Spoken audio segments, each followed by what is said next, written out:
human! Kill it! We'll crush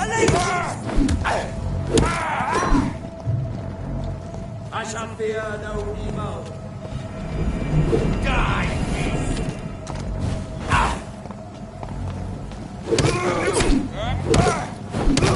He's dead! Want some of this?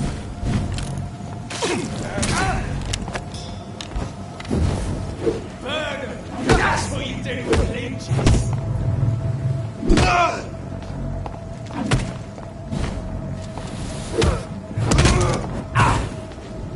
You're mine!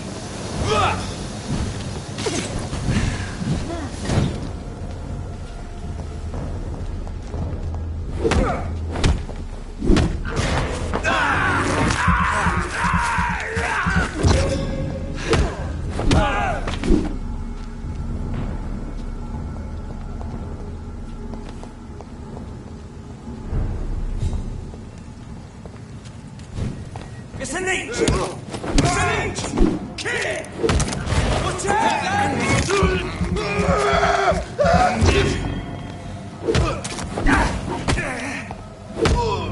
Shit! You'll pay for that!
I have this thirst for blood.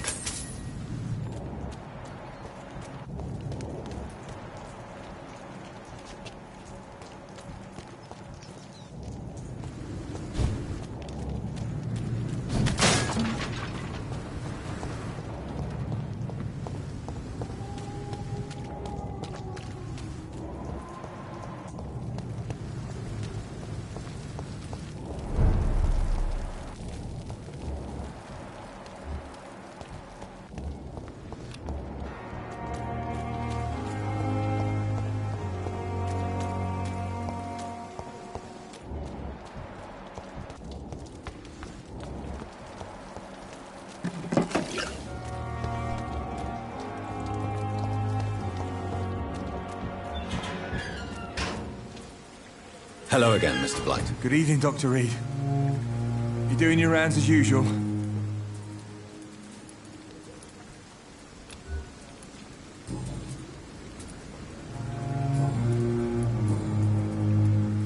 Why do you stay here now that Mr. Thatcher's back? It's complicated. Since the war, Oswald's been really nervous with the idea of entering any hospital. And me, I've got my own issues. Can you speak about them? Rats, sir. Even seeing one, they turn me. Just want to run. It's that fear that stopped me from going after Oswald when he left.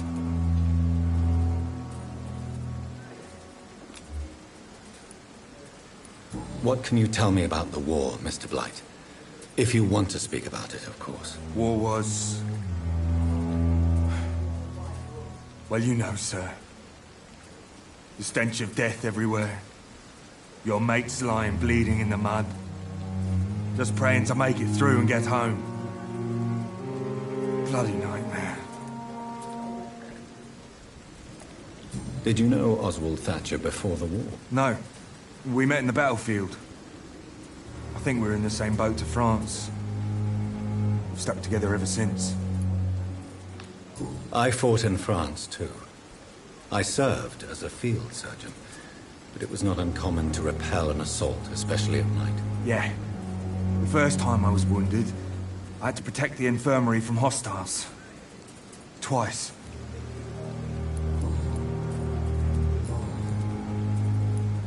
Are you concerned about the living conditions in the city? Of course I am. I'll be stuck here for as long as Oswald refuses to go to hospital. And, unfortunately, it seems the violence is rising. What kind of violence? I believe people have armed themselves and started to attack those that show signs of contagion.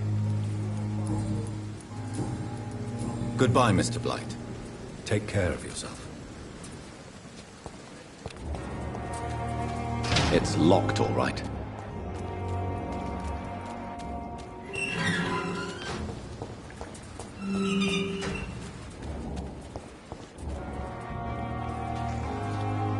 Hello again, Mr. Thatcher.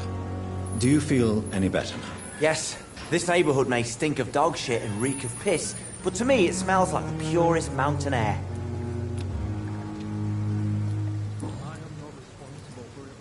Do you want to talk about why you have this fear of being enclosed, Mr. Thatcher? No, I really don't.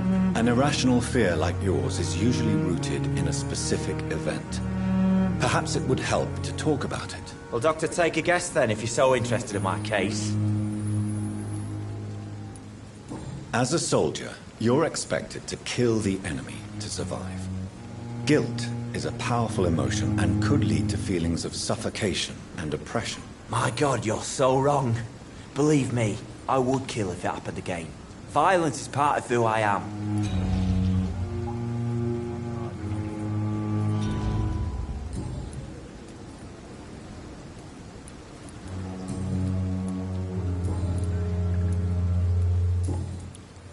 Do you want to talk about... No. An irrational... Well, Doctor, As a... My God.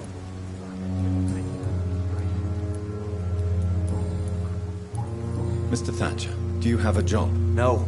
Since I came back from the war, I spent most of my time and energy just trying to forget. I understand what you mean. I was a soldier too. No. Nobody can truly understand what I've gone through. Why were you locked in that sewer? What happened? I went by the canal after an argument with a friend. Got chased by these fucking wankers and had to barricade myself in, despite my claustrophobia. Tell me about your claustrophobia. Has anyone given you an official diagnosis? That's what the bloody doctors said. But I don't want to go to a hospital to get checked again. I'll deal with it my own way. Why did you run? What was the reason for your argument? Newton wanted me to go to a hospital. But I can't stand being closed in. Makes me feel like I'm suffocating.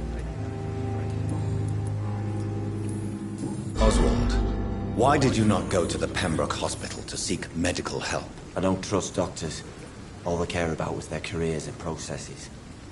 I won't be locked in any room again by anyone. Your fear of being trapped is not going to go away by itself. You need professional help. I've seen enough butchers in white coats to last a lifetime. Hospitals reek of chemicals and death. What I need is fresh air.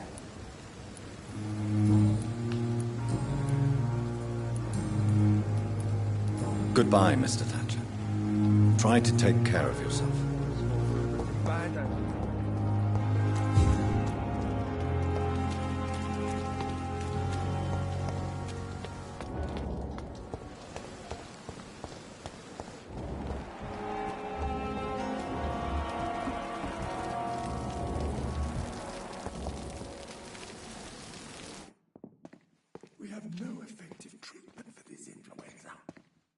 We are horrific liars.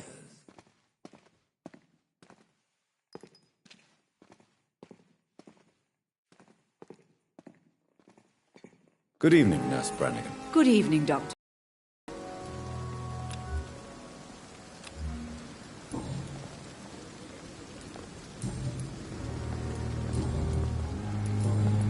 Goodbye, Nurse.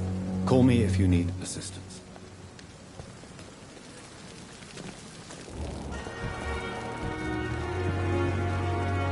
Good evening, Dr. Tibbets. Dr. Reed, any good news to share?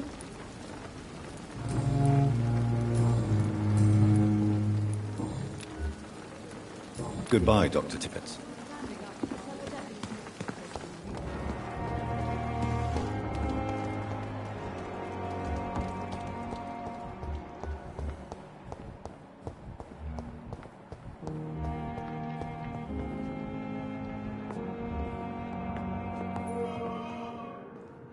I'm quite busy right now, Dr. Reed.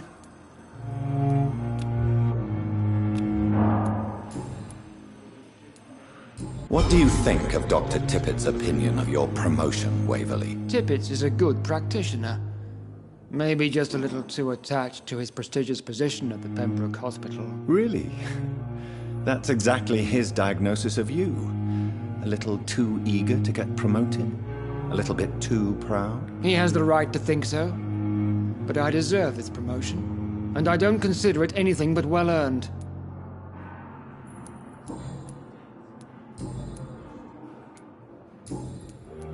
Thank you for your time. We'll talk later.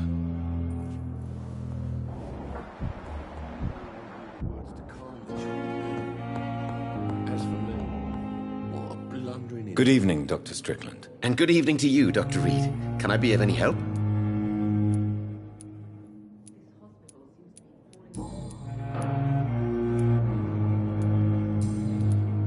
I located the shop, but it was vandalized, and the owner is missing. All I found was your order. I was afraid of such bad news. People are so desperate they're ready to burgle a shop for drugs. That's quite a list you ordered. Opium, sodium hypochlorite. It can't be just headaches you're trying to cure. This dreadful influenza, of course. I already ran some tests on hopeless cases. Without success, I must admit. Do you realize you could create a lethal poison without the correct dosage? Then there are the legal ramifications. Is this not true of any medical substance, Dr. Reed? However, if you would agree to improve it, I'd be glad to accept your help. As long as you promise to be scrupulous with your experiments, I may try to gather these substances and even help improve upon the mixture. That's all I'm asking for, Dr. Reed. That's all I'm asking.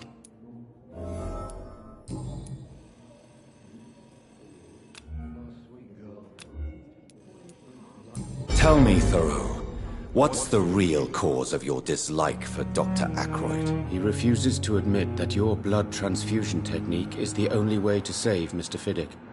I'm convinced we must use it. What Dr. Ackroyd really said is that you lack the skill to perform this operation efficiently. Is there anything you have to say about this? It's a false conceit. Dr.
Ackroyd secretly envies your reputation. His jealousy blinds him. I'm not the real target here. I want to know about these secret tests you run, and if they can save people from this epidemic. Speak to me now, Thoreau. I know I may sound presumptuous, but I'm just following your steps, Dr. Reed. I'm casting away the shadows of ignorance by daring to face them. Self-confidence is essential in our line of work, my young colleague, but only if tempered with the correct amount of cynicism. But you never doubt yourself, Dr. Reed. I've read all your articles and books. You performed the most daring research during the war. You have my support, Dr. Strickland. I know exactly what it feels like to battle an unknown disease, with only your mind and force of will to help you. Thank you, Dr. Reed. You don't know what that means to me. Tell me more about your willingness to experiment with new medical techniques. Harvey Fiddick is a patient suffering from a severe injury that could cripple him if not treated correctly. I'm convinced your blood transfusion technique could help him. What is it you really want? To save him, or to prove your point? Fair question. I want nothing but to save my patient, Dr. Reed. Especially since I know Mr. Fiddick's story. Tell me Mr. Fiddick's story. Our first diagnosis was compromised because Mr. Fiddick lied to us about the real origin of his injury. He first claimed it was an accident. But why would he hide such crucial information from us? Because he is a proud father, ashamed of putting his children at risk because of his own negligence.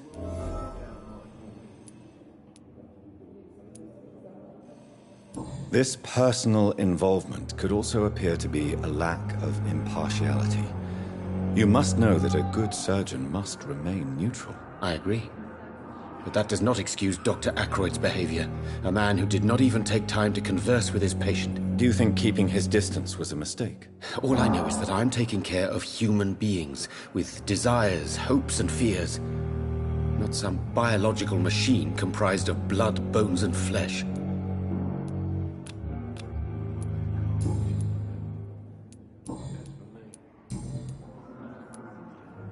What do you think of Dr. Ackroyd's aversion to modern medical methods? It's a shame he's so narrow-minded. Dr. Swansea taught me that science is about exploring uncharted territory. I'm convinced that's true. With the influenza and all that's going on, you should put your differences aside, don't you think? Why is it so difficult to work together? I believe that if Dr. Ackroyd had been the one to discover the transfusion process, he would be the first to recommend its use. So you believe it's just a question of jealousy and pride? Dr. Ackroyd is as proud as he is blinded by his obsolete concept of medical science. Goodbye, Dr. Strickland.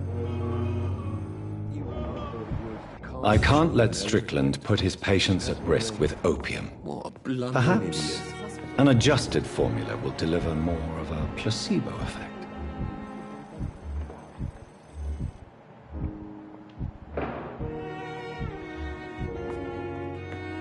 Good evening, Mr. Fiddick. Good evening, Dr. Reed. Any news about my operation?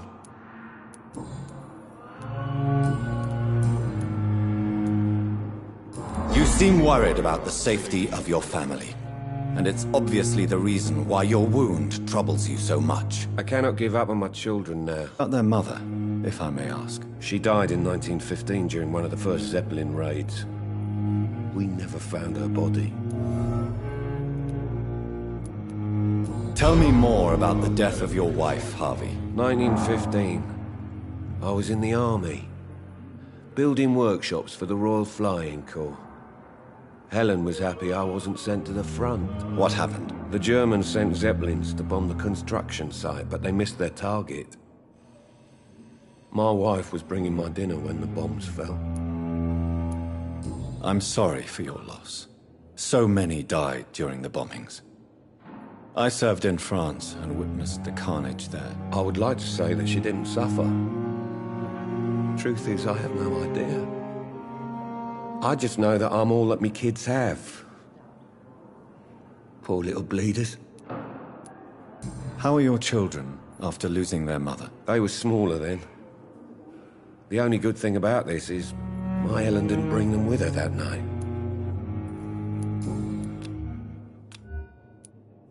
Tell me about your injury, Harvey. Why do you feel so guilty about it? My wife died because of me. And now I may lose everything because I've been careless enough to hurt myself. What an arsehole.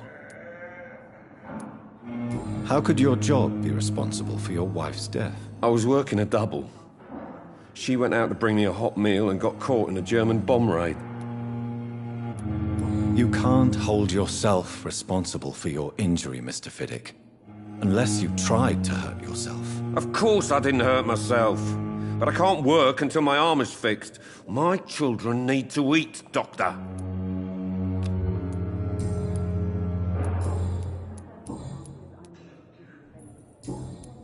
Goodbye for now, Mr. Fiddick. I'll see you later. You always knew the words to calm me. As for me, I'm an idiot.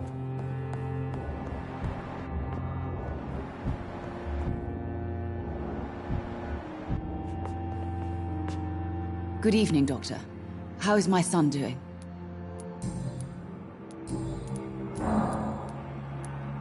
Tell me more about your arrival at the Pembroke Hospital. What gave you such a bad first impression? The ambulance driver was quite rude, for a start.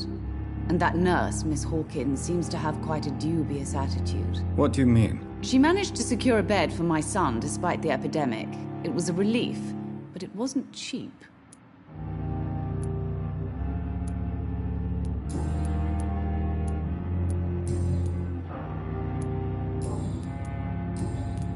Goodbye, Mrs. Goswick.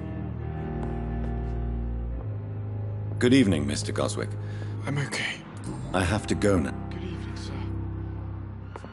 Good evening, Mr. Goswick. I'm okay.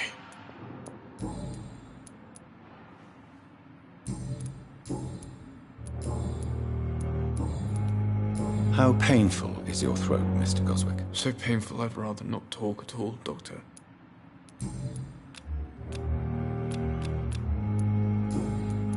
I have to go now, sir. But don't hesitate to contact me if you need any help. Good evening, sir. You always knew the words to calm the children. What a bloody idiot.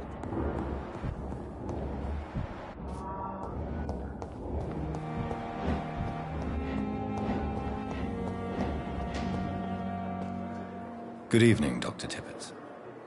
Dr. Reed, any good news to share?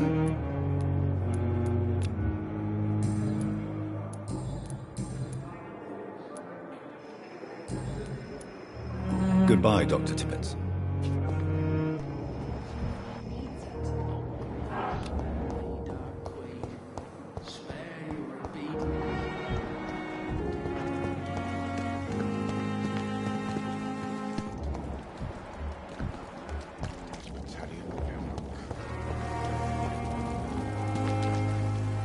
Good evening, Milton. Good evening, Doctor. Still trying to save lives?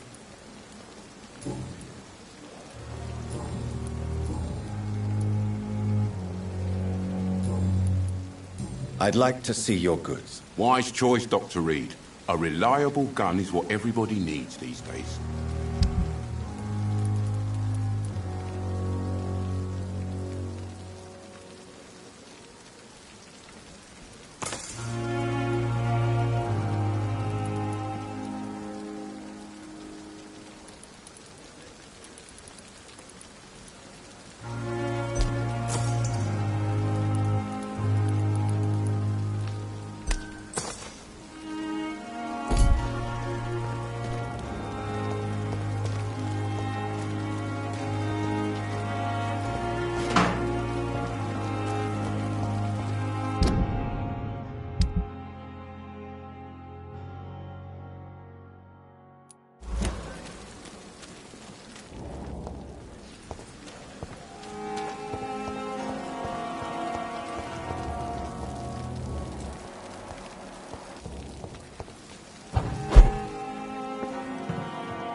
Strickland's project could be dangerous.